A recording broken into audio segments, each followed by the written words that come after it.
Yo, welcome back to the Immigrant Section. It's your boy Abbas Wahab. As always, wherever you're watching, smash that subscribe button right there. If it's Apple, click plus. Spotify's follow. Hit us with 5 stars. All of that. Wherever you are, join the team so you can get updates when these episodes drop. And enough of all that. In the studio with me today, the motherfucking Sima Sepehri. What the fuck is going on? Thank you for having me. Of course, I offered you one of these coconut waters. You denied me, but when I busted mine out, you're like, oh, shit. Sponsor him, Grace. I was It's the telling least you can do. my audience knows I've been trying to... It's good because it's got the real coconut in there. The pieces, yeah. But it's so sugary, though. It tastes so good. I looked at the grams of sugar. sugar? You don't want to look at it. Is that a lot, by the way? 41 grams of sugar. Yeah, a can of Coke has 33 grams Yeah, of yeah. sugar. I knew it was bad. I was like, yeah. crazy. But that justifies the taste, though, right? Because it tastes great. It tastes good. Because you're like, what the fuck is going on? It's not health. No. It's so not for cheap, too. So it's like... Yesterday, I bought some cheap chips, and I realized chips are one of the only things that, as you pay less, they get better somehow. I think it might be the salt content. I don't know. I don't know. Okay, I don't know if you remember this as a kid, but there were these chips, these Humpty Dumpty chips that were like at the school cafeteria, and they were so fucking good. Their ketchup chips were the most amazing ketchup chips you've ever had. Actually, so it sounds like they got discontinued, though. Yeah, or maybe another brand bought them. Hostess. I think it was no, it was Hostess. Do you remember? No, Hostess. Oh, I used to lick the fucking flavor off and then eat the chip like a psychopath. Oh, that's how to do it, though. Well, everybody does that with Oreos, and no one questions it. Why is it not cool if you do it with a tasty chip? Because the chip is kind of thin, so it gets a little bit soggy. Soggy, yeah. You know, it's Look, not... I've been there. I love it. What can I say? Look, I'm the guy who, after I finish popcorn, I rip the bag and lick the butter off the inside. So okay. who am I to judge you? Yeah, no. You know what? Dill pickle popcorn is fucking lit. I've only had that at Cineplex. You know, like the aftermath thing. Talk to me about movie popcorn. Like, I cannot wait to go to the movies. I'm dying. I was in London this weekend, and I wanted to go watch a movie, but they're all sold out. It's like 10 people in like a theater. They're open. Yeah, in London. Wow. Yeah, but it's like still they're operating by the same rules as everyone else. So it's like an empty theater, which I think would kind of fuck up the movie. Don't you need that dynamic of like a medium of people being like, you could do without that? I love an empty movie theater. Oh my gosh, yeah. And it's just like your large popcorn. You're right. It's so much. What am I thinking? No, with a comedy. With a comedy, you want it packed. Yeah, you need. But with nothing else, yeah. Because you don't want people to scream before like it's a horror. You don't want them to scream in advance. That annoying shit. I just don't like people talking or hearing people like chew. Yeah. You know? Yeah. I don't think anybody does, to be honest with you. It's distracting and it's like. I know in the States, black people are supposed to always talk in theaters, but I didn't grow up with that at all, where it's like there was no group that was consistently talking in theaters. It'd be always like... What's the black people population in London, Ontario when you were growing up? That's a good question. London's probably around, when school is going, because they have Western and Fanshawe, probably 400,000. I don't know. You know? I want to say maybe 5%. That feels like a stretch to me personally. Yeah, at best, maybe. I know out of growing up in Toronto, a lot of people come from London, obviously. Off the top of my head, like I know 2 dudes, you being one of them. Black Zeus grew up in London too. From London, Ontario. You're like, that's the other one. No, my friend. That's the other one. My friend Preston grew up in London, and then. That sounds like. Are you sure he's black? Because he's half. Okay, because his dad's white, or his dad's black. I think his mom's. I never met his parents, so I'm not sure. I feel like his dad's white because how do you end up with the Preston? Preston is like Hall of Fame white name. It's a good name. I'm not mad at it. It's very like country club. Yeah. Oh, absolutely. You'd be voting for. You'd see that on a ballot to vote for people. Yeah. Preston Thompson or some shit. Preston. Yep. Yeah, I won't say his last name just in case. Yeah. He's like, don't talk about me.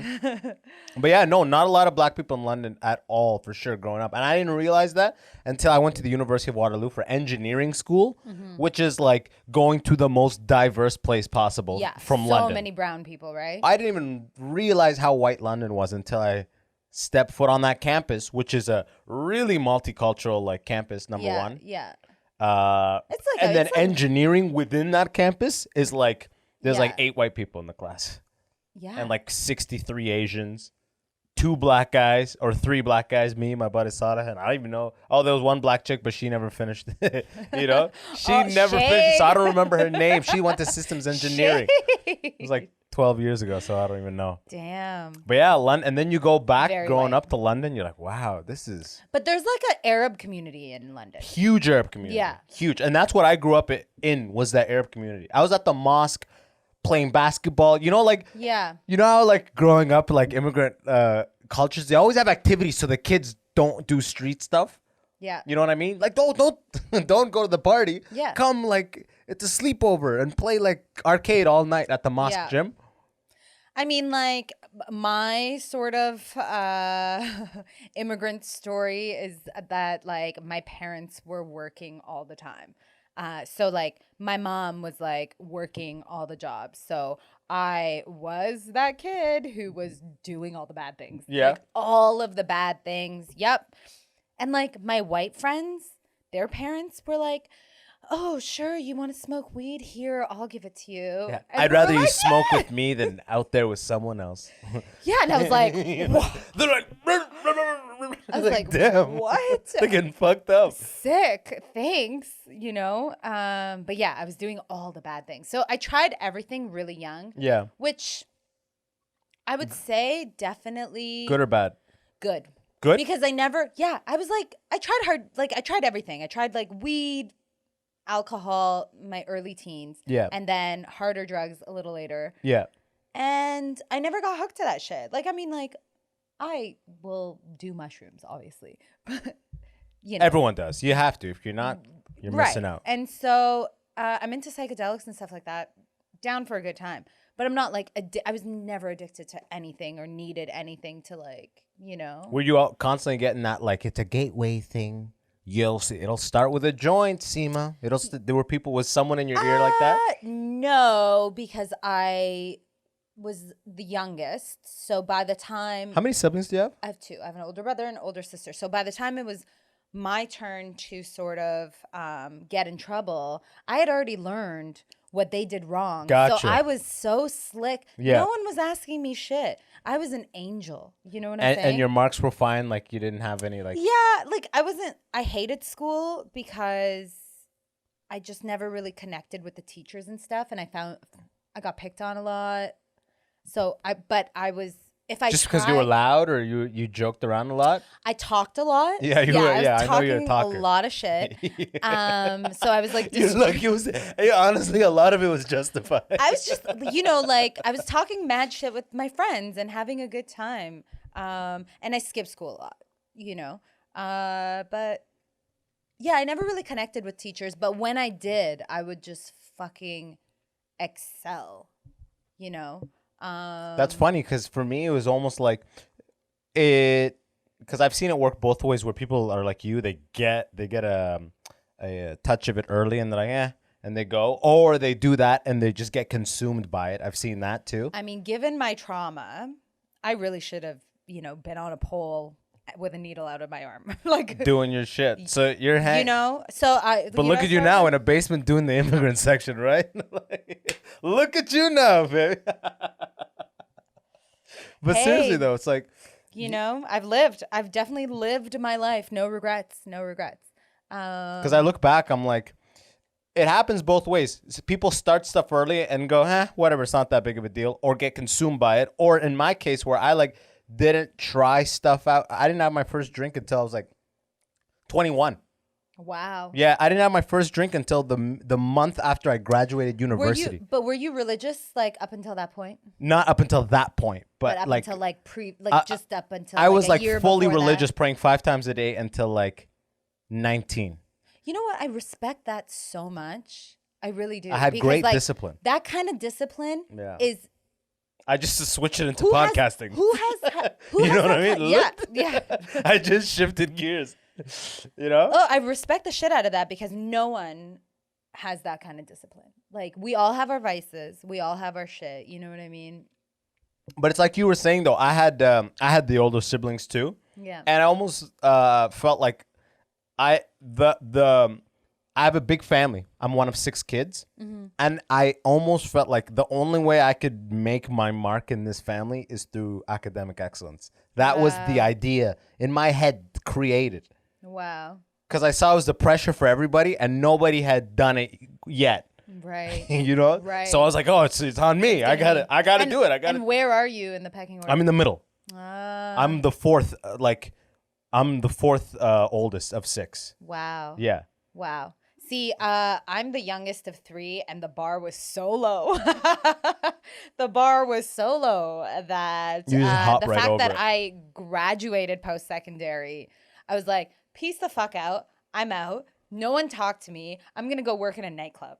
Like, You got to, they're like, yes, but it's just bring your GED. You know what I mean? Like, we're hey, proud. You know? Yeah, like independence for me was like the biggest thing. I had to just get out of like the parental hold. I felt like once I did that, I grew so much as a person. And also, you know, like having immigrant parents, sometimes it means like you're paving the way for yourself because they don't really know. Oh, yeah. You know, because like we're working class and you know, I know like, this firsthand. yeah, so like picking my stuff for school, like the kind of jobs I went into. I mean, it was obviously always like, oh, you got to do something good and you got to, you know, be a certain profession. Like, but ultimately, I chose to, you know, study marketing and go into marketing and leave marketing. Yeah.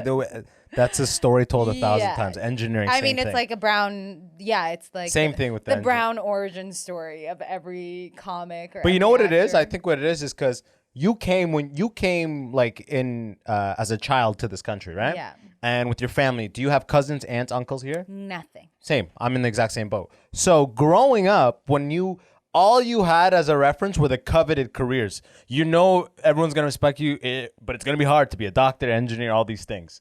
Do you want to put the effort to get that respect? It depends on how you were raised, what situation you're in. But what other people had was they had an uncle who was a doctor. They have another cousin who was like a welder. They have all these examples of careers that are accessible to them, so they actually get input from these people. Oh my gosh, yeah. Whereas we're just like, let's, you know what I mean? There's nothing ahead of it. Like nepotism It is goes a strong. fucking It's live and far strong. way. Yeah. Every job I ever got was by knowing someone. Yes. I've never applied my resume, apply and give us a little blurb. I have never gotten a job like that. Ever. No, are you kidding me? I have 12 letters in my last name. You think they're fucking giving me an interview? Yeah. Bro? Like, Even if you no. cut to the first 4, they're Yeah. like, we know this is abbreviated. yes. And like, this is not the full thing. and like, this is the thing that's like. What's your full last name?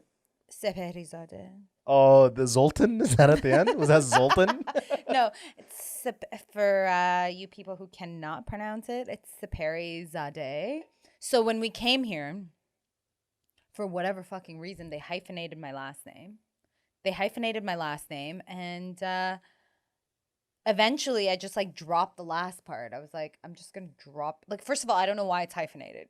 Okay. It's wild that it's hyphenated. It's just the admin person when you guys came made that interpretation and it just stayed like that. That was that. Yeah. And it's like a completely different. Yeah, it's a completely different. Some guy named Mark 30 years ago. You know, and so I just like dropped the second part, but you know, correcting my name for people is like a part of my identity. Okay, it's gotcha. literally a part of my existence. And I never really realized how fucking exhausting it is to like all these conversations being had and you're like, oh my God, I'm constantly spelling my name out for people. My first name, it's Sima. It's not that hard. Spelling my name out for people, not on the phone, in real life. Like, I tweeted like a while back. I was like, as an immigrant, you would save so much time if we weren't constantly fixing our auto-corrected names. Like, no, it's not settling. It's Sima, right? Oh my gosh. So yeah, I mean, well, it's like, or Tina, like everyone's like Tina, Sima, like just like You write Sima Sepehri, it just oh, autocorrects the to Sepehri, unemployed. First You're of all, like, the oh, Sepehri part, it's just like forget it. People cannot pronounce my last name at all. And Because my full last name is Abdul Wahab. Abbas Abdul Wahab. Abdul Wahab. Abdul Wahab, hyphen. Was that so hard? Yeah. Hi. Oh, and everyone's like Abdul Wahib. People break down looking at it, right? It's rude. Just try. Just try. You cut the last part, kept the middle. I cut the middle, kept the last part. Because everyone assumed Abdul was my middle name. So they would autofill it as my middle name and Wahab is my last name. And it would fuck everything up always. So I was like, oh, you know what? Let me just... So anything official, I say Abbas Abdul Wahab. But anything like comedy, anything, I just say Abbas Wahab. What are we doing? Boom. Making your life easier? Exactly. White people. This is my identity. This is me.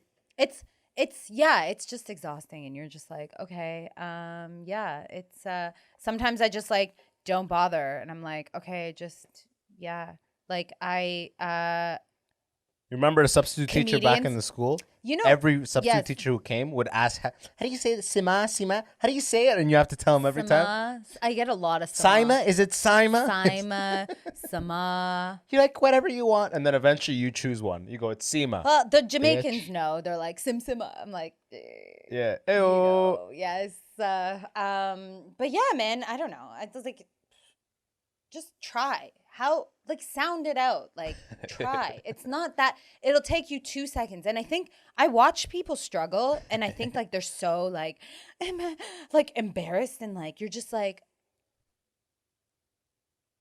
it really shouldn't be that big of a deal. You should just try, and then if you get it wrong, I'll correct you. Yeah, Like, it's like the attempt. The effort goes a long fucking way. Endears you to them. Yeah. You're Yeah. like, okay, all right. That's like in Quebec, I noticed if you open like Quebec City, like not That's Montreal, it's cool. In Quebec City, if you go, yeah, hi, where do you got croutons? They're All like, they fuck want- you. If you all they go, want is, like- excuse, crouton, like they're like, okay, all right, I'll talk to you. If you just say Humility. bonjour, comment Yeah. ça va, you just like try a Yeah. little bit. Yeah. You And go, then you say, "Oh." and yeah, a little bit just to connect.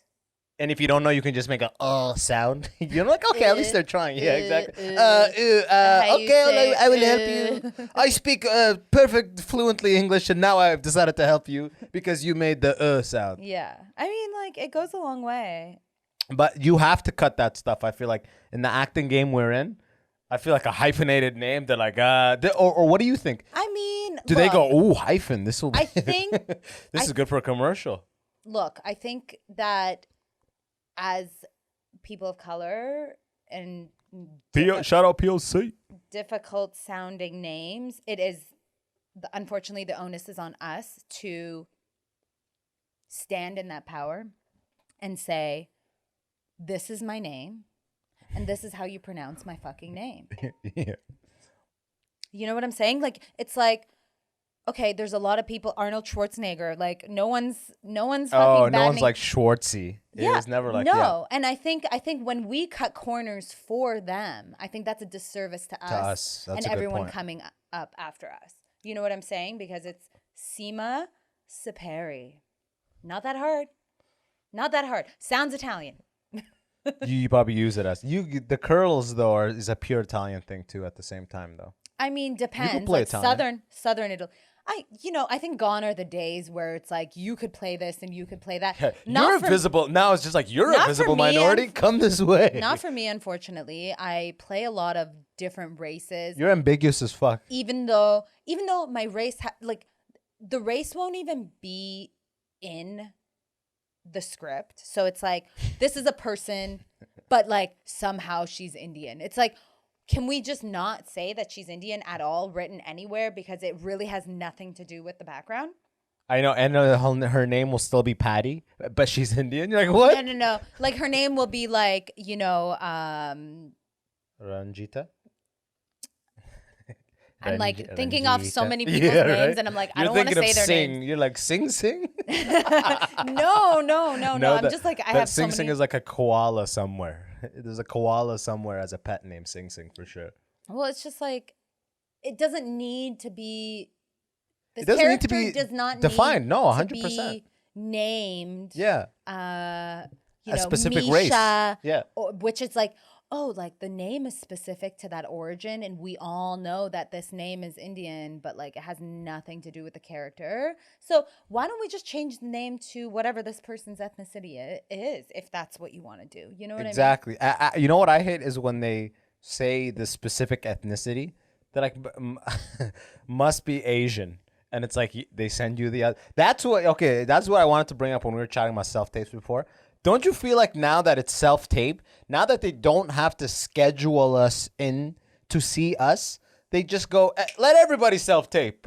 Let everyone. I'm getting so many self-tapes just because it's like. True. That's not true. You don't think so? No, I know so. Okay, please. I know so. Certain Educate me. casting directors won't see because it takes hours and hours to go through those tapes. I have a friend who's a casting director, so they won't.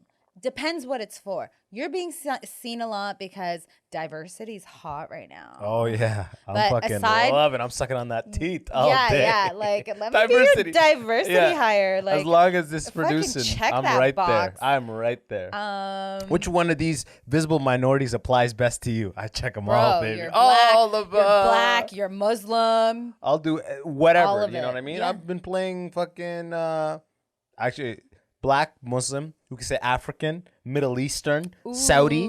I go in for Egyptian stuff, which is African. The MENA. It's like the MENA, Middle Eastern, North African. Oh, that's called acronym. MENA. That's Yeah, I get or those like, MENA roles.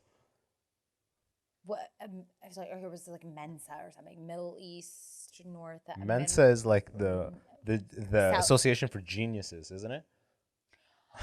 You're asking the wrong man. I as it were, I believe Mensa is actually a different association. I'm like doing equations and shit. I'm a nerd and I'm smart, but in my own way. Oh, one time I did an audition where you know where they tell us the directors go, it was non-union, so they had 4 of us in there. It was like not union, 4 of us in there lined up. The director's like sitting back. He goes, so yeah, when you do the thing, just tell me a little bit about yourselves in a little bit of a blurb. Oh wait, sorry, this is a commercial. This was a commercial way back in a non-union audition. Oh God. And he goes like that, and he's like this. He's literally sitting like this, arms back, and he goes, we do the thing, and then everyone says a little thing about themselves. The 3 of them were like, I'm this, and they're all like beautiful people, right? Yeah. And then they're all like, but I'm also a nerd. Every single one of them ended it with, and I'm such a nerd. I'm such a nerd. Oh my God. I almost wanted to just to get the laugh, be like, I'm not a nerd. You know what I mean? But I was like, I ended up booking it. I didn't say that. Good on you for booking it. And didn't get paid for 9 months. Non-union, baby. Ayo. So in our industry, I think that commercial directors. Bring the mic a little closer, by the way. Commercial directors can be some of the worst people you have ever encountered. I had this fucking guy, and like, this is like well into I love this. my acting career. I had this fucking guy, and it was like for something so, like just a product. No big deal. I'm not going to say it because I don't want to ever get in trouble or anything. But Pampers. No, it was just a product, and the thing and the action was, you're walking and listening to your headphones. Yeah.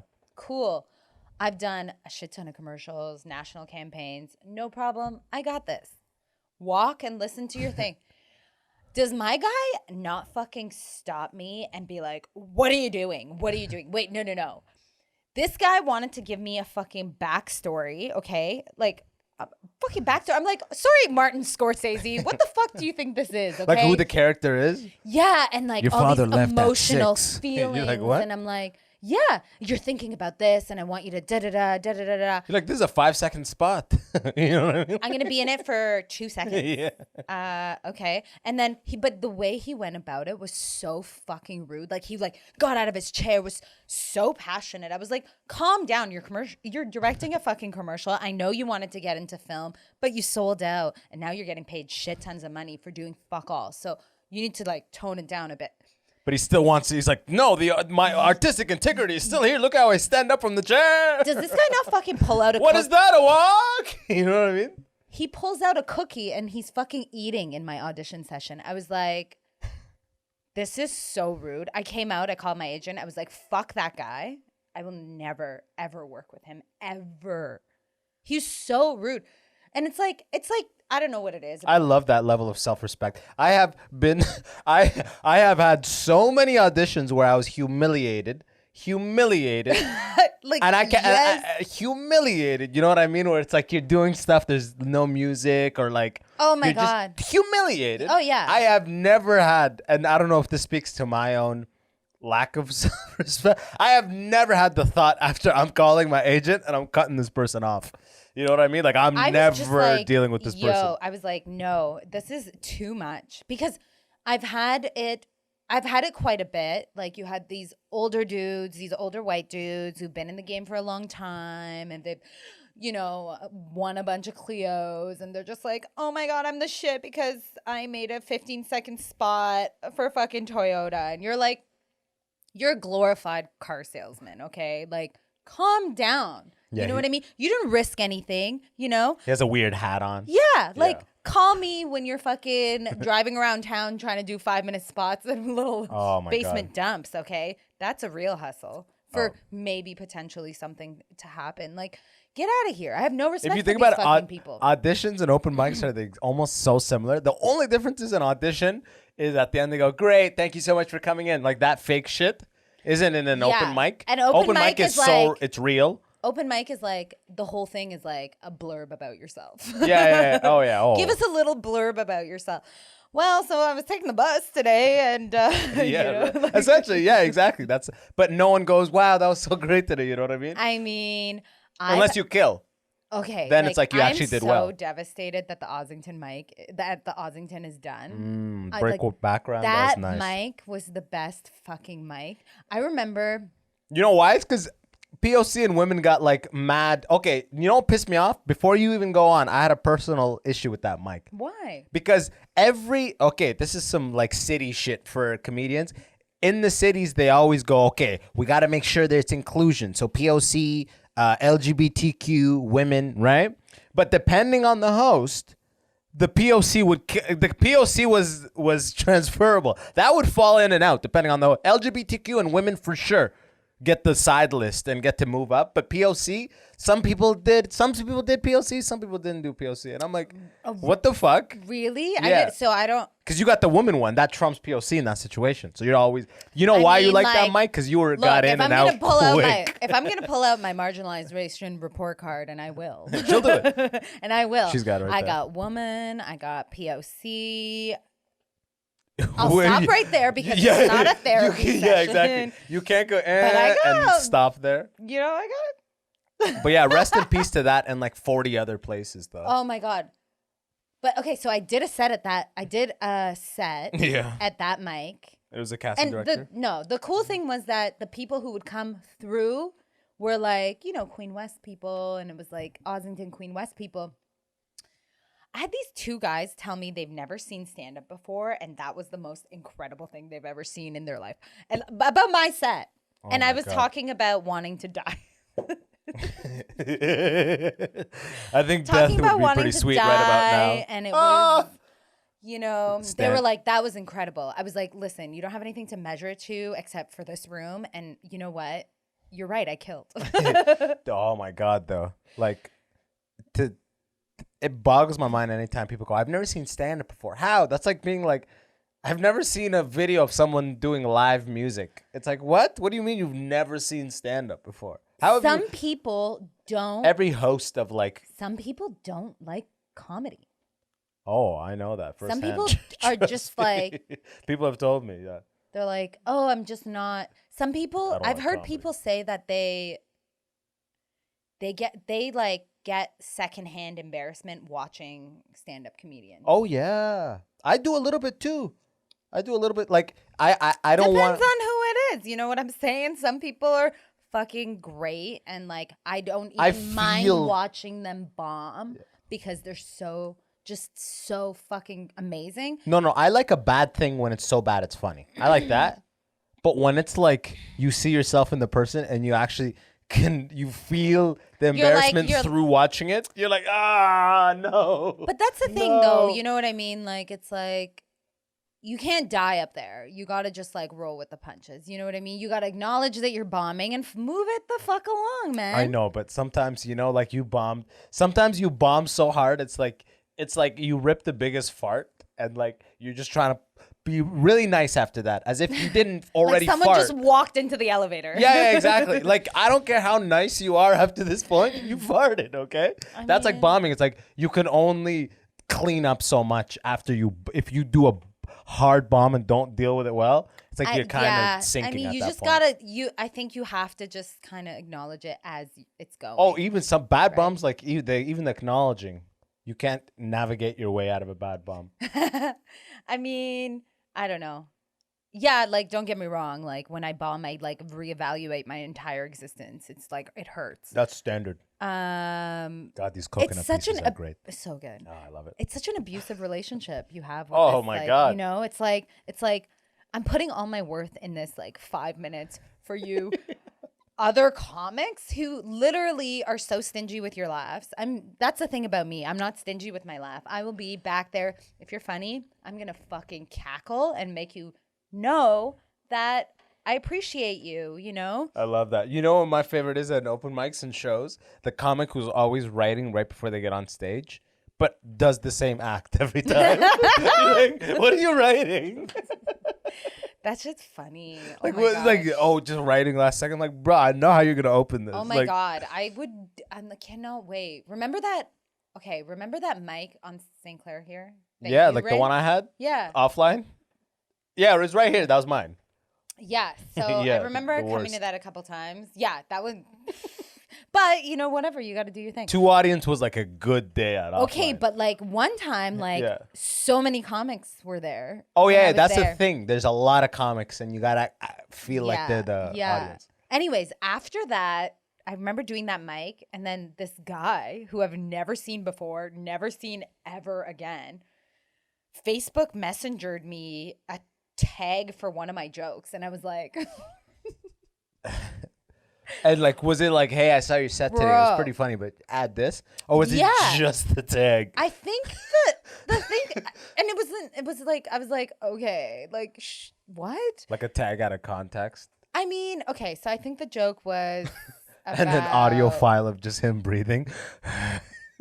I think the joke was something about like men, like why do women wear heels? Like we don't, something about like men should have heels for their dick or something stupid like that. Oh God. Oh God. And I know all the incels are gonna be like, murder her. Heels for my dick. So, and then I think what he sent me was like something about how like a man invented heels and it was for men originally. And I think like if you actually go back in history, it was men that wore heels. And I was like, thank you for the history lesson, but I'm trying to get laughs here. Yeah, okay, right? like Actually interesting that you tried as a tag. Actually interesting enough. I ran into it. Turns out that men made that.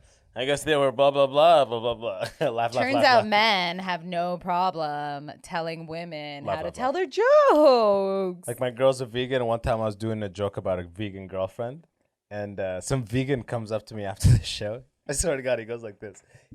He just waits for me at the show's ending. People going, good set. I'm like talking to him. He waits. Older dude, 50, white guy, ponytail, vested, cargo vested, a vest with a lot of cargo pockets. Yeah, okay, got it. I want to paint the picture. He looks like a fisherman or something. Exactly, but vegan, clearly, before he even said anything. He leans in, he goes, vegan. I go, what? He goes, it's actually pronounced vegan. I'm like, he's Australian? No, he's not. He's Canadian. He actually goes, it's actually pronounced vegan. I'm like, what? He goes, trust me, I've been a vegan 20 years. It's just, since it's been popular, now they're calling it vegan, but it's actually vegan. All right, bro, get away from me right now. Wow, thank you for coming. And he just kind of like was like this. Like after he said it, he just kind of smiled and like let it pause as if there's going to be like, oh my God, I'm so what? Though, I think like that's pretty brave for people to come up to like a comic after the show. Like I would never do that, even as a fan. Like I'm not like I've never been like that kind of person. So I do think like it's like they, they kind of. I think stand up is like the only thing. It's the only art form People where feel like they can approach you. they feel like they can approach you. They feel like you're like part of their like circle of friends all of a sudden. And then they can tell you. It's so different from music, because music, they're trying to touch you. You know what I mean? And my like, gosh. no one's gonna be like, you know what would be an amazing lyric? You know what I mean? No one would come up to a musician and say that shit. No. And like, yeah, we sort of idolize. Or go up to a DJ, yo, you know that drop? It goes, man, if you add another one, dude, it would be like, no one would do that shit. Yeah, well, I mean, like, look at the way we idolize musicians, right? Like, they're like these rock stars. But now it's changing. With social media, it's changing. I find like the sort of like, don't you find this so weird? Like, well-known musicians or like pseudo well-known, like they're coming up, or like they're like almost like influencers more so than they are what they do. Oh, which is like music. You're so right. Everything is like kind of like that. Yeah. Everyone in their early middle stage. Yeah. Is and like, it's like, and the whole thing is like performative vulnerability is like the thing. You know what I mean? Like, post a hot picture of yourself, and then it's like, when I was younger, I used to have a lot of anxiety, and blah, blah, blah, and this blah, is my blah. ass now. And then you're like, yeah, you're like, okay, I don't want to know that. Like, me growing up, like the rock stars that I admired, I knew very little about them. Oh, they're a mystery, an enigma. And that was so alluring. Cool. Yeah. That was so cool to me. And now I'm like, oh, cool. Like, I know literally. It's like in the story, like, I'm having Cheerios again today. Yeah, like, why do I know everything about your personal life, bro? Should have probably like, changed it up to Fruit Loops today, but doing Cheerios again today. Tuck it in. Check out on my lunch update. Right? You know what I mean? Like, your personal life, your struggles, like everyone struggles, but like this like whole thing of like, I'm going to be vulnerable for capitalism. I find it really fucking abhorrent. I find it really disgusting. It's a weird time because it's like you're saying, the early and middle stage people, the only way we can spread our message or our art is through online. So it's like we end up kind of getting into the role of like influencers are posting every day about do this or that. And you're posting all the time. And even though you're not telling people do this or that, your delivery of content makes it almost seem like you are an influencer. Whereas I'll meet like Toronto veterans who've been doing comedy in Toronto, in Canada, not Toronto, sorry, Canadian comedian veterans who've been doing comedy for 20, 30 years. They're living well. They have been eating like no problem for a decade at least.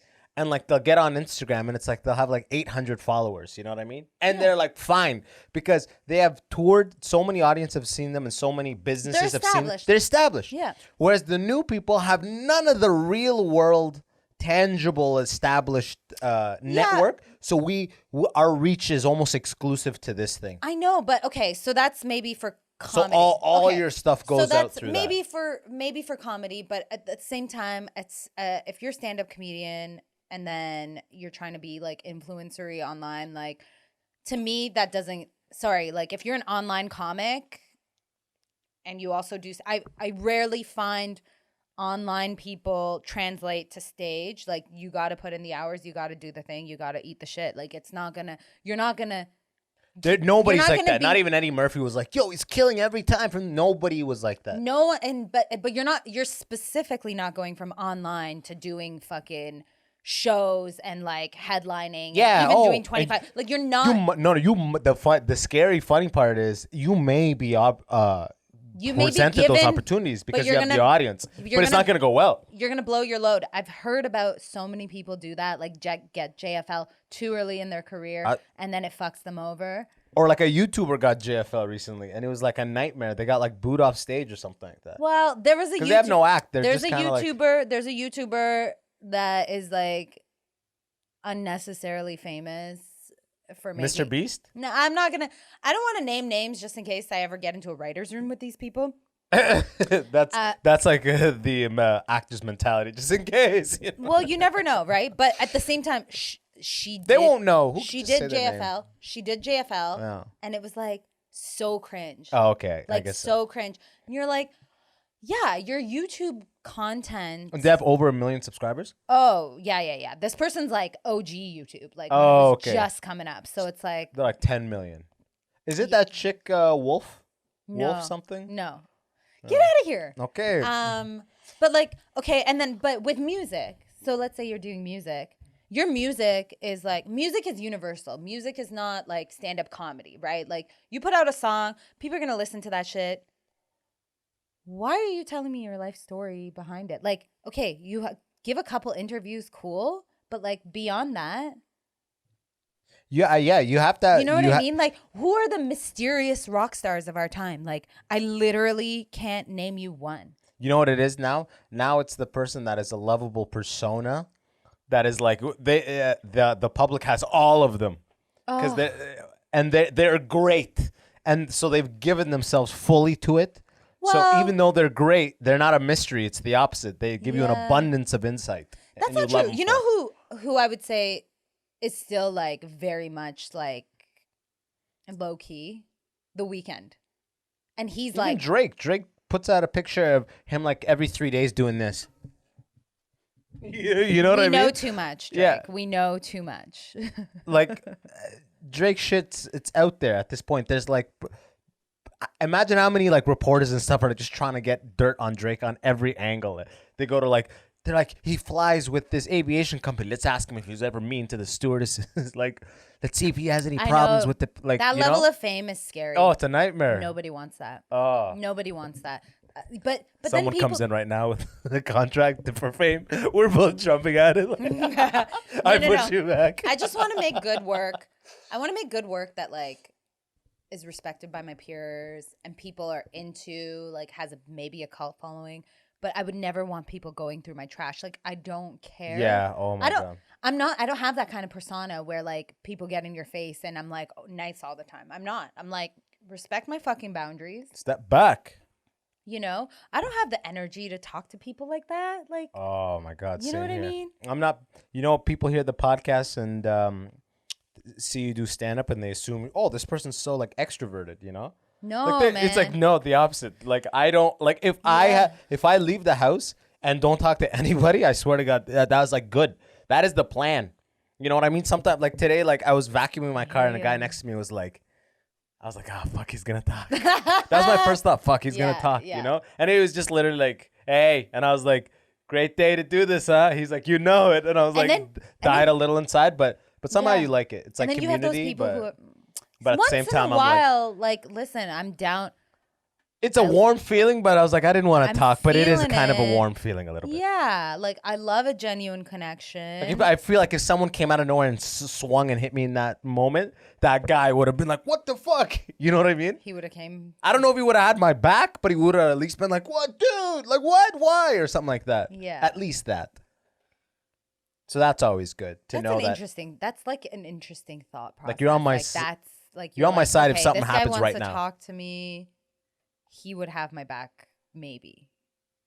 Like my mind would never go there. Yeah, exactly. See, that's I don't know. I don't know if I'm just paranoid or I don't know what it is, but I'm just like, at least I have a companion for battle. Like I would be paranoid too. It's not as bad. It's not as bad as like look, nobody has called me nigger to my face. Ever in your life? Oh no, they have. But in like the last 3 years.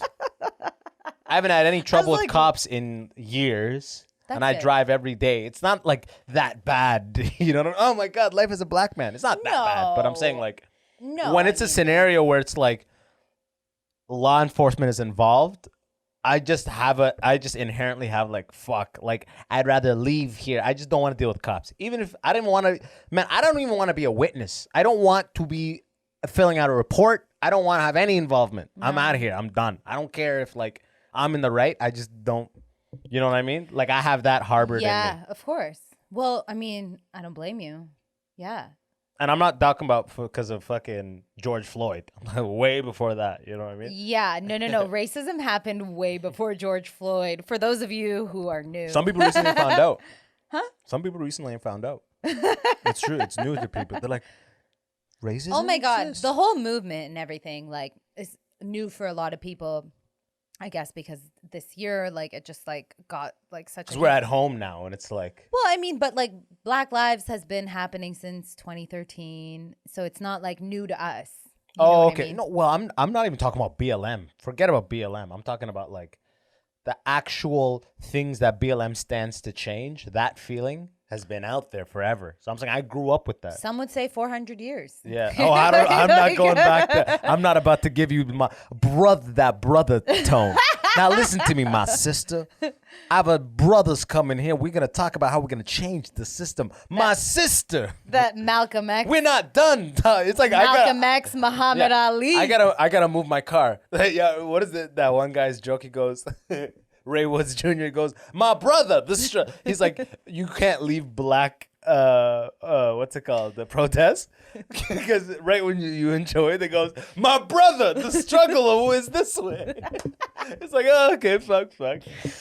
I mean, But that vibe has been around for a long time, where it's just kind of like course. the cops used to come to our neighborhood, and they weren't like just evil, but it's like even the way that I saw the cops involved, the cops were always involved in a way like a shitty parent trying to like outreach to a kid, being like, hey, basketball, like a parent that's like never anything and then throws the ball. Like the cops would come Yeah. and like make a ball tournament like one day in the summer, and it's like every other time you're seeing them, it's like not a situation where it's looking like they're, yeah. you know what I mean? like, as far as I remember being a kid and seeing, like, you know, in high school, I went to this arts high school, and then there was this like one government housing in the area, and all the kids went there, and it was like brown, black kids. Yeah. The way, and my high school boyfriend lived there, and the way these, Oh shit, you dated the bad boys, didn't you? that's Subsidized racist. housing or nothing. That's racist. What? Why are you assuming he was a bad boy because he lived in the government Yeah, housing? of course. I lived in the government houses. I'm clearly a bad boy, right? By definition. I mean, like, look, we smoked weed together. It wasn't that And we bad. did graffiti sometimes, just like the Fresh Prince We intro. really connected on both of our parents divorcing. Yeah. Oh my God. And then I saw him. Okay. Anyways, we're just like, you know, going into all these other side stories. So I remember the principal, vice principal of the school targeting my friends. That were in that And- neighborhood? Oh, yeah. And they would be like expelled and suspended on a regular basis. Like, and it was just wild to see. How do you expel on a regular basis? Well, they're just like regularly expelling people. Oh, gotcha. You know what I Over mean? like, they're like, that's back then, where we found a dime bag in their locker. So obviously they're going straight to prison. It's like, what the fuck? Oh yeah, calling the cops Yeah. regularly. Just the way they were targeted, it was just so fucked up. Like, so, you know, like, I just like always grew up like knowing that like my friends are targeted. Like, if you have darker skin, you're gonna be targeted. Period. Yeah. Yeah. And then you know what it is? You You're have just like, to- you're sticking out like a sore thumb. They have, and also cops have quotas, right? Like, they have quotas. They have a certain amount. Yeah, of, for like, speeding tickets and whatnot. So it's like, I'll put, you know, whatever, maybe you pull over 100 people a month. And it's like, you got to give at least 40 parking or speeding tickets a month, or 100 or whatever it is. It's like, some people you obviously know you can afford to give a warning to.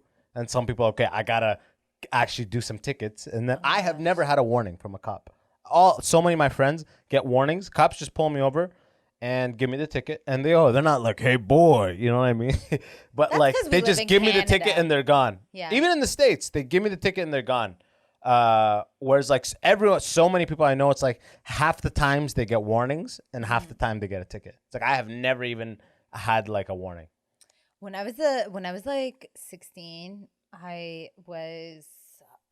was in a car with my friend and her boyfriend, and she was from Ecuador and he was Filipino. We're hanging out in Thornhill of all places. And we hotbox the car, whatever. Is Thornhill very white? Yeah, it's not like. Is it like London? Like, I don't know. When you say It's Thornhill, like I don't know what Richmond to Hill. think. It's like Richmond So it's Hill. Italian So it's like Persian, Jews, Italian. and like 80% white. Yeah. Okay, gotcha. And the other 20%. I mean, like Asians. I mean, yeah, it wasn't like super diverse. We're just like sitting in a plaza. We just had bubble tea or some shit, and we're hotboxing the car, as you do, as one does. 3 cruisers came out of nowhere, swarming us, and it was terrifying. Oh yeah. And they were like, "We're gonna take your information down," and blah blah blah blah blah. And I was like, "Okay, do it." Like, I fucking smoked a joint. Like, relax. Yeah. They coming on you like the type of way that it'll give people like fucking gives people PTSD the way they'll run up on you. Is it really necessary? Like, this is what my tax dollars are going to? They're like, coming in hot too. Sometimes you'll see 3 cops and like cops are flooring it. You know they're going to that same scene. It's like, and there's like one guy who's, as you drive by, there's just one guy's windows down. He's just looking up, and there's like cops ripping it to him. Oh my god, this guy's got alcohol on his breath. We need 9 more. When I was in my 20s, I not to age myself here, but I used to work in nightclubs and stuff. And then there was this cop who was like a fuckboy cop who was always in the club. Wait, in uniform? He would come through in uniform sometimes. Yeah. And then he was there like trying to pick up. Yeah, on like a regular weekend. Yeah. And he was totally. Yo, you're under arrest. How I'm fucking with you? No, seriously though, what's your name? Yeah, you know what I mean? Total like one of these guys. Yeah. Like just, I hated him so much because he would always say something offside to me, and I was like, "You're a fucking pig." Like I have 0 respect for you. Like what would he say? I don't know, like a like flirt just thing? like or like yeah, like or like comment on like something that you're wearing and be like, he's like, I got extra handcuffs.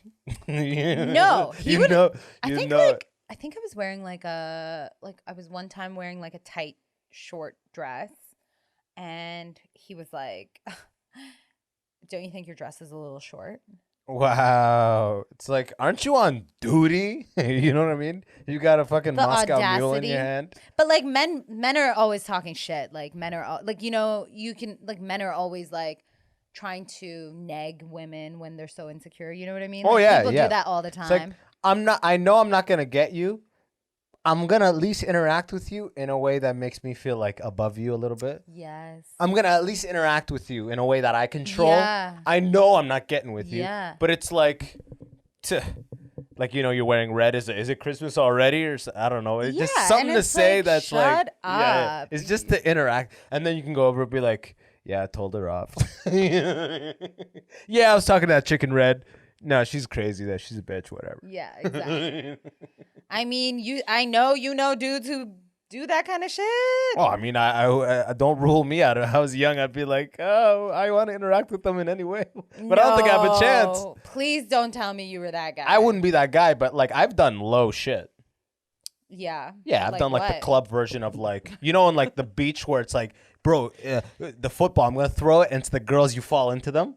I do the club version of that, pretending I got pushed where I didn't get pushed, and I just bump into a girl. I'm like, wow, this is crazy, eh? Oh my gosh. And it's like, doesn't work. Never ever work. Never work. Never once work. Yeah, because first of all, women leave their house. This is an idea at 17, 18. You're like, this is gonna work. Women leave their house knowing that like murder and rape are on the menu. You know what I'm saying? Yeah, so we have like 360 vision, and when you're in a club with your girls, we have like this code of like, oh, you have the protect everyone at all costs. And then like, so when a dude and the prettiest girl is in the middle, right? That's how you see the biggest like mustache girl, like, don't let him get to Susan. Okay, I don't know let about him all touch that. Martha or whatever. No, I don't know about all that, but it's not nice. Yeah, but when a dude, pretty accurate, but keep going. When a dude tries to infiltrate the circle, yeah, we're fucking banding together, and we're just like Red Rover, whatever it's called. literally like move the entire circle of friends like this I've way. seen it's like an amoeba. It's like when you look in a microscope. Yes, it's like it's an entity. You guys are an entity. Like you guys have fucking like mitochondria and shit. Just like some losers making his way. You'll see him, you'll spot him, and you'll just shift. He doesn't even have to. And you're He like- doesn't even have to engage. No. You can just see it coming too, right? Yeah. Oh, I'm telling you, 360 vision. Whoa. Yes. And you're like, this guy came here by himself for this. Oh, and the old dude who's like the dance pro who's there alone all the time, sweating buckets, just fucking you're like, Jesus, this guy every year, doesn't matter how time evolves, this character always exists no matter where you go in the world. Oh my God. Like, it's crazy to me that like grinding would just happen. Oh yeah, grinding. Oh my God. Think about that in 2021, COVID, like grinding. It's gonna go back to grinding. Trust me. Grinding's it's not gonna be going like anywhere. sex. Yeah, Like, yeah, it's gonna be exactly. like- They're gonna give condoms on the dance floor. Please, just wear these, please.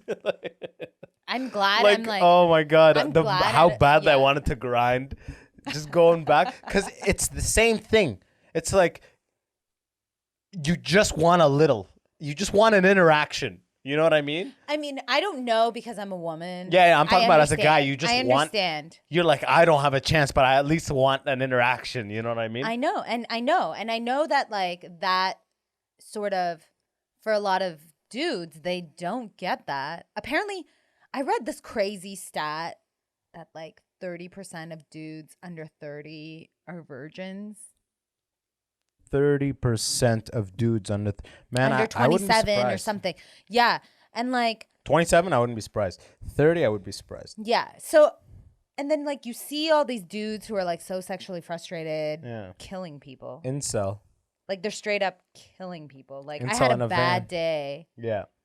Oh, you're talking about the sex addict guy, the Asian killer guy? Sex addict. Yeah. It's a fucking terrorist. It's so funny. The cop was like, yeah, well, just that'd be so funny if the cop used his first name. Well, Roger, it just wasn't a good day for Roger, Yeah, I'm like, I'm surprised they didn't fucking take this guy to Burger King. Like, that's like the usual move when a white dude. A lot of fucking times these guys don't. terrorizes- Yeah, and it's like a minority. It's like he may not even survive the arrest. You know what I mean? They're killing him. Like, there's no way. Yeah. Well, it's like when it's clearly a high profile thing, they don't just kill.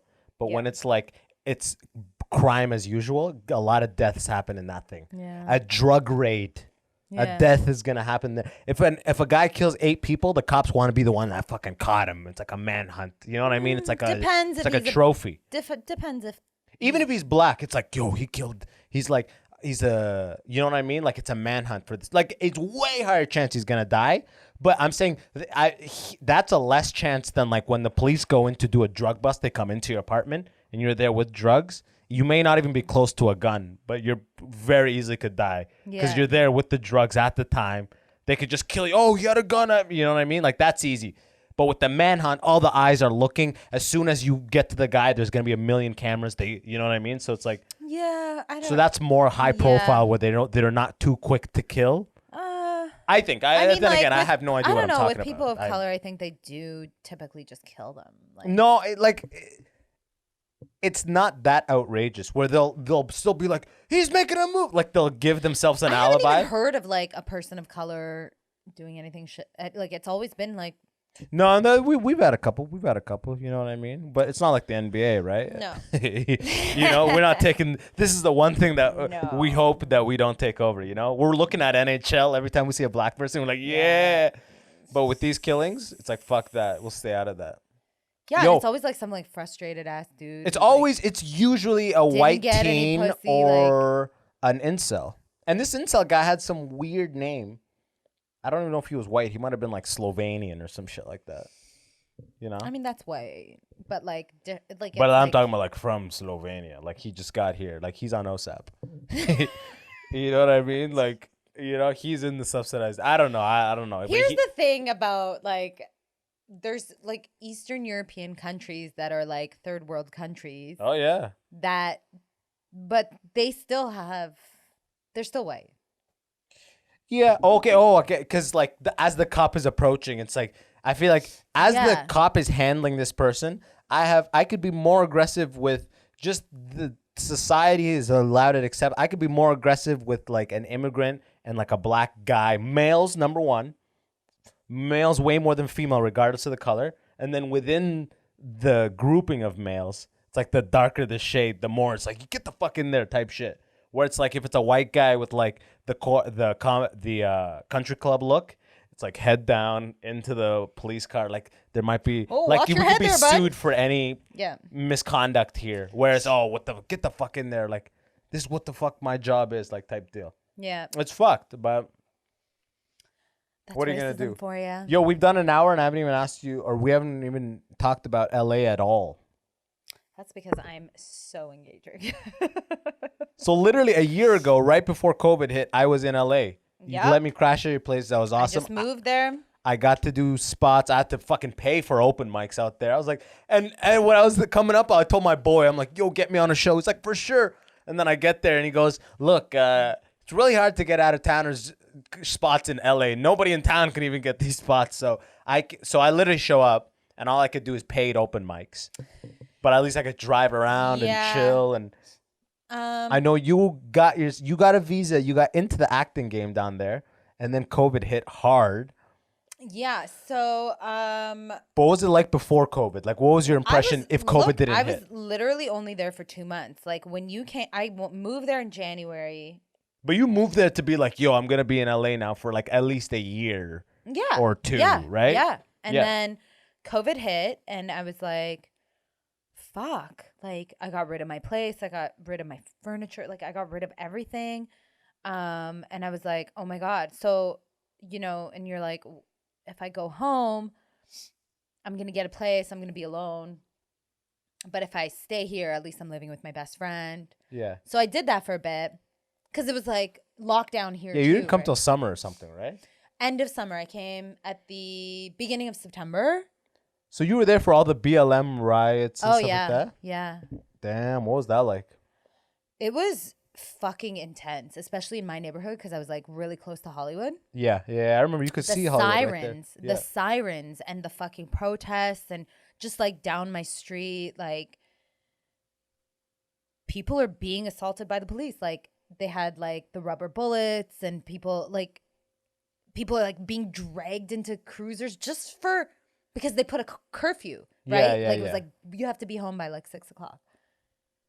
And so all these kids are just getting brutalized. And it was such an intense time. It was so intense. It was really traumatizing, actually. I was just like, holy fuck. So you couldn't leave your place after 6? Yep. You can leave your place. I mean, there's just like a few nights with curfew. And then I was actually like way too scared to even go to protests just in case like anything happened. I would be like deported. Like, Oh, yeah. You're like on a visa. And so I was deported. very... Yeah, you can't. You're like, get your ass out of this fucking protest. Your visa is freshly stamped. Like it's freshly stamped. The ink is still wet. You're like out of protest. It was really intense. It was really intense. And obviously like the LAPD has like a history of fucking violence, Rodney King. Actually, I did the same thing you did where I made the inflection as if I was gonna list Rodney King. And then nothing else. Yeah. And then so I mean, yeah, I was out there during that time. And it was weird because like I kind of felt like my hands are tied and like, obviously everyone is sort of thinking about what their activism looks like in this world, and like what to do and blah blah blah blah blah. And from all the activists that I know, they were like, come at this from your own personal perspective, like how things have affected you in this way and whatnot. So during that time, I made this post on Facebook and I called out this photographer. Okay. In LA? No, from Toronto. Okay. So this woman, I won't even say her name because it's not important. I made it on my Facebook, which wasn't a public Facebook, but it was just like on my private Facebook. Gotcha. Made this post. This woman, I had this like really awful experience with this woman where she like really made me feel uncomfortable. She was a photographer? And then just like the stuff she was saying, it was just like the microaggressions of like, oh, don't you do your hair like that? You look too Italian. I'm like, bitch. What the fuck does that even mean? Yeah, I don't even know where to start. Yeah. And then a couple of little other things. And then when I finally got the pictures, she completely whitewashed me. I didn't even look like myself. So, and I sat with this for so long. I hated this whole experience. And it was just like this series of events that had happened. Like my agent at the time, she was like against me doing my hair curly because she was like, casting doesn't like curly hair. And then I was like so frustrated, right? And she was the one who referred me to her. So I was like, you all are fucked up. Like, and at that time, things were starting to change, you know? So it was like really, I was just feeling like I see the vision. I see what I can do. I see who I am. It's better in acting, the more natural and more you are, like the better you're going to do. Like that's just how it goes. The same as anything in life. Anything in life. Yeah. And these people are just trying to like make me something that I'm Put not. you into a cube, yeah. Yeah, like, oh, you'll be the Mediterranean, ethnically ambiguous, straight hair, but on the lighter skin side. This is like literal said things? Like this this is what like I'm This is the feeling. vibe of what they're trying to. So I was like, you know what? Like, I have a lot of actor friends, a lot of people coming up in the acting community, comics, blah, blah, blah. I'm going to share my story about like how these little things happen in the industry, along with obviously so many other things. But like, I'm going to come at it this way. So everyone was really supportive. I had two dudes come for me on this post. One of them is a well-known comic. They're like, we've never seen comedy before. You're amazing. It's the same guys from Ossington. No, those guys were like not comics. This guy, this is someone comic, I know. Yes. Yeah. Comes for me on this post being like, I know her. She's really amazing. Like, have you talked to her? And I was like, no, I don't feel like I need to talk to her. I'm trying to share my experience. Oh, well, she's a really nice person, blah, blah, blah, blah, blah, blah, blah, blah. And I'm like, not according to my DMs, because I have people in my DMs telling me that they had similar experiences. This guy is relentless. Telling me, it's like their PR person or something. You should do this and you should do that. And I'm like, bro, why are you telling me what to do? He's like, I'm not telling you what to do. I'm like, actually, you should is telling me what the fuck to do. By the way. And by the way, I don't fucking look at anything that you do. Why the fuck are you on my page? Yeah, isn't this private? How do you even see so it? We're Facebook friends. Oh, okay. You through like comedy and shit. Unfriend that shit, you know? Well, and the thing is that I hate people like that. It's like, why because challenge me? Like DM, like it's not. It's like message me directly. If you're friends with this person, yeah, I don't give a shit. I had this experience and I'm sharing it. It's none of your fucking business. You know what a friend does? Anytime that's happened to me where I get called out or someone says something about me by name, they just take a screenshot and DM me that. They don't go, he's actually an amazing person. You know? Yeah, but like, you know, when which I wouldn't mind, but it's also when like women speak, men feel like they can come in and speak over. Then I had this other man in our industry who is in like a position of power, I would say. Harvey Weinstein. Also come for me and be like, oh, I'm not saying that this didn't happen to you, but like in this day and age and you should do this. And I'm like, look, y'all, thank you for coming out. Take this as a Yelp review, okay?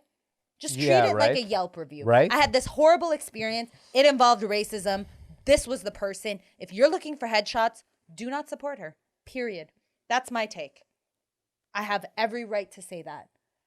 And the fact that who the fuck are you to come for a woman of color?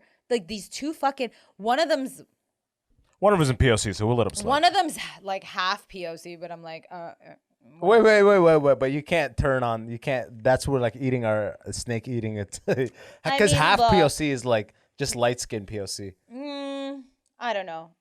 I would say like they're leaning on that white side. They're more of a white person in my opinion and also like these guys who are like so fucking feminist, they think they can just come and talk to women because just because you're nice to your girlfriend doesn't mean that you can come on my page and tell me how to handle systemic oppression, okay?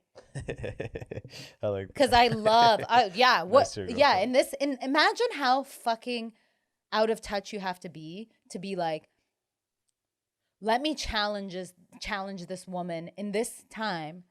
And she's talking about You know why, something right? important. Because they're more cool with her than they are with you. So they're just there's a point they've hit a fork in the road and they've made their allegiance with that person.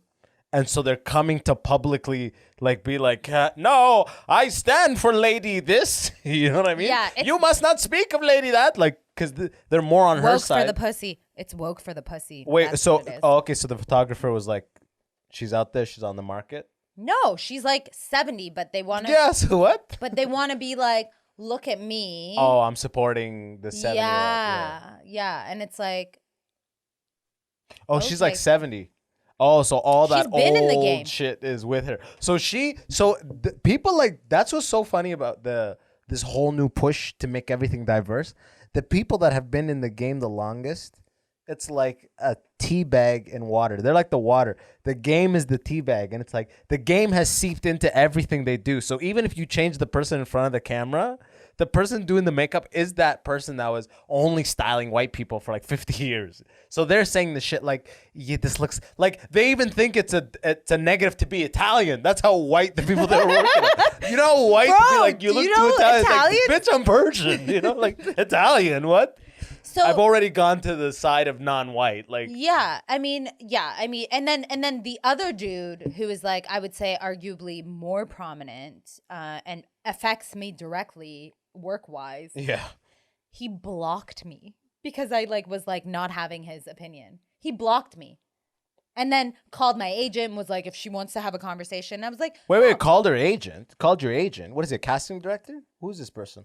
Like, you don't need a name, anything. but like... I'm not saying anything. I'm just saying just a position of power person. And then they know my agent. They were like, if she wants to sit down and talk, I just can't handle all this cancel culture. And I was like... He said that? Yeah, I was like, wow, oh my gosh. I'm so sorry that cancel culture is affecting you, 45-year-old white man. Like, I'm so sorry about that. He's like, not Susan. Susan's been doing our hair stuff for 40 years. She's the Like, best. No. Can you imagine? He's like, well, Steve, Susan's telling the immigrants some sketchy shit. Well, here's the thing. Apparently, when you're not in the room, Susan's being a little racist. Well, here's the thing that I learned about that, going back to what your activism looks like. If you want to share experiences and be vulnerable online as a woman, people are going to come for you. Like, people that you don't even like, you're like... But they come for men, too. They come for us, too. You know? Not if you're sharing a story about, oppression. You know why? Because I feel like you can attack women more online than you can ever in society physically. You cannot... What are you talking about, dude? Okay, I'm not talking about... Let's not talk about fucking rape and murder and these things that are like... Literally happening to women every day. I'm talking about the constant violence? stuff. You want to talk about domestic violence? You want to talk about These are not violence things... against women is happening at an alarming rate. These are not the things number one cause of death that anybody for women supports, is men. though. But I'm talking about for actual people fighting. You know what I mean? Like if two guys were fighting, or if a girl was hitting a guy, people be like, "Oh, they're just settling some stuff." No, up, it's right? not. It's not like domestic abuse. Listen, all that stuff is behind doors. That is not stuff anybody violence, supports. I don't. No. Who supports I'm not domestic saying abuse? That. I'm not saying that. My point is, violence against women is all the time and always high. It's not just online. It's not just, oh, women are targeted on. No, it's all the time. It's in real life. It's in their homes. It's everywhere. Of course. Okay, I'm talking about daily numbers to everybody. I'm not talking about victims, outlier victims. Yes, people are getting murdered, raped, and everybody. This isn't. I'm not talking about that. That stuff, outlier. there's nothing. No. This is not outlier shit. I'm talking about literal aggression. I'm talking about actual, aggression. Harassment on a daily basis is in the form of microaggressions, right? It's happening all the time for women. It's not just online. It's literally everywhere all the time. Well, I guess I wouldn't know, you know? Yeah, of course you wouldn't know. You wouldn't. You're me. I'm just a black man dying at the hands of the police. Look at me. Okay. Patriarchy got you fucked. Oh shit! Yo, Steven, let's land this podcast. That was going down to a path I didn't know how to get out of. But you know I'm what? I'm like in the quicksand. Listen. Like women don't get hit. It's like women are never hit. It's like you just sinking deeper and deeper. Have you heard the news? Have you heard what's been happening during COVID? By the end, my only fucking elbow up was sticking out of this thing. Yeah, but it's all good learning for everybody.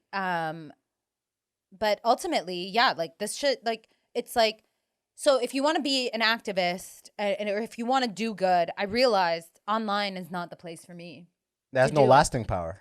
No, and it's like no one gives a shit, and also it's not really like, yes, like, you know, so many people thank me for doing that, and also were like, this happened to me and whatever, and there was like a coming together community aspect of it that I did really appreciate, but ultimately, like, my activism happens.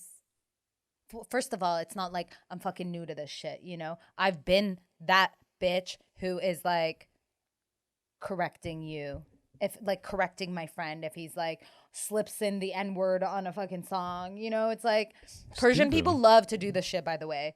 Which I'll let it go. I don't have the patience to be fighting like Middle Easterners for saying nigger.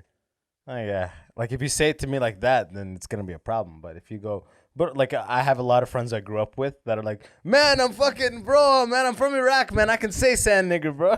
Like so many that I'm like, yeah, whatever. What am I gonna fight all of them? My Jamaican boyfriend used to call me that.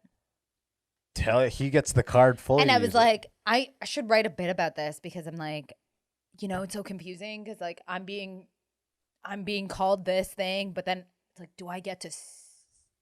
Like, trust me. You don't get to say it, bitch. By how Italian you look, you can say it. Okay, trust me. Like southern Italian, like caprese, like I'm like Sicilian. You know, I'm not like. I've never been. Actually, I have. I've been to only Milan for like fucking 12 hours. Northern Italian, very white. Oh, quite. I had a Northern Italian boyfriend once. Oh, were they racist? His family was racist. Yeah. Okay. Before we end this, tell me the most racist thing his family said. Okay. Well, first of all, they didn't like me. Period. Then we broke up because of it. So they were like, "She's not Italian. She's not Catholic." And it's like, why don't you just say she's Persian and we don't like it? Like, you know what I mean? Like. True. But it's like. She's not Catholic is. She's not Catholic. She's not da-da-da-da. I'm like, okay. You know, and at the time I met him bartending in a restaurant and they really had a problem with it. They were like, and I'm like, I'm pursuing this acting career. Like you bartending? Yeah. Gotcha. And they just hated it. They were just like, no. And I was like, okay, we're done. That's how it goes.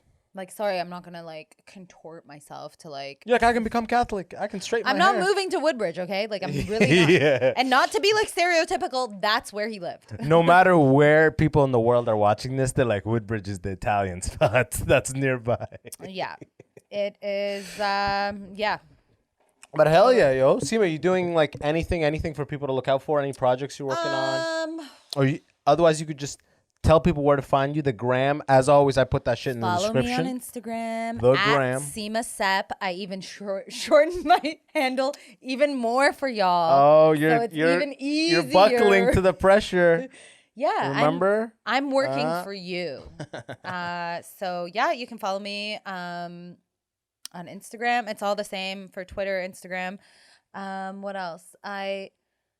I have some exciting stuff happening, but that's just going to roll out. It's COVID. Yeah. Nobody's like, you know what I mean? Like, no, we don't really have much shit going on. Just check. I do. Follow her on the Instagram. I actually do. Well, I've got some shit going on too. I've got stuff upstairs I could show you that I'm kind of working on. So it's like, kind of working great. On. Yeah. Okay. Look out for the shit that I'm kind of working on, y'all.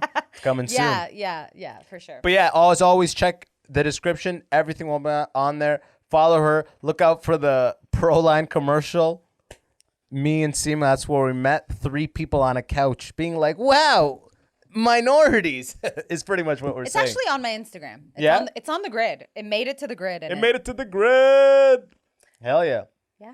But let's do this again. Thank you so much for having me. As Thank always, you for Sima. watching. Until next time, y'all are the best. Peace. Bye. Yo, and that's the episode. Remember, if you liked it, smash that subscribe button so I can give you updates. And until next time, it's your boy, Abbas Wahab. Easy.